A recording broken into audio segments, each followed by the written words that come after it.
We're going to talk about properties of matter in this video. This should be page 6 of your journal. Make sure that you have your title written down and that you are writing down everything I'm writing. Remember, your drawings don't have to be perfect, but they should be in your journal so that you have a reference to what we've talked about. Properties of matter, our first one is going to be the state of matter, and that's going to be solid, liquid, and gas. You see that I've drawn an ice cube. The ice cube would be the solid, the liquid would be the puddle of water it's melting into, and then gas would be the water vapor from evaporation. Number 2 is magnetism. That is when we have two magnets, they either repel or attract. For a magnet to repel, both sides, either positive or negative, have to be facing each other. So both positive sides facing each other, the magnet's going to repel and go away from each other. Or if the two negative sides are facing each other, the magnet is going to repel and go away from each other. For them to attract, opposites attract. So you're going to have positive and the negative side facing each other. They'll attract no matter which way you flip the magnets. For conductivity, that is when, often we refer to it when we are talking about electricity. So you see in this first one here, and let me make my box a little bit wider so you can see what I'm talking about.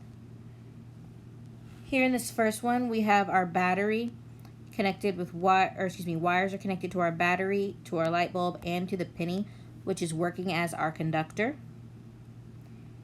And then we also have a circuit, these are both closed circuits, by the way.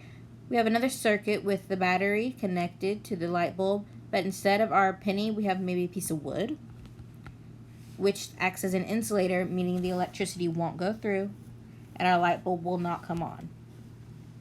We also talk about conductivity when we talk about heat, and we'll get more into that later.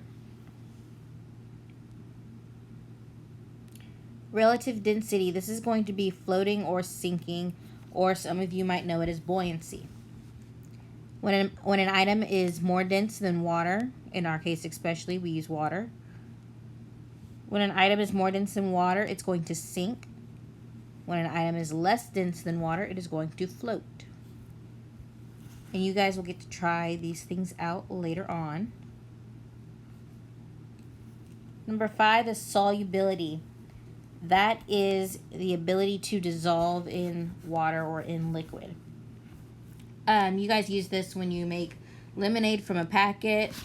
Maybe it's one of the packets that you rip and you pour into a water bowl and shake. You are performing a solubility test.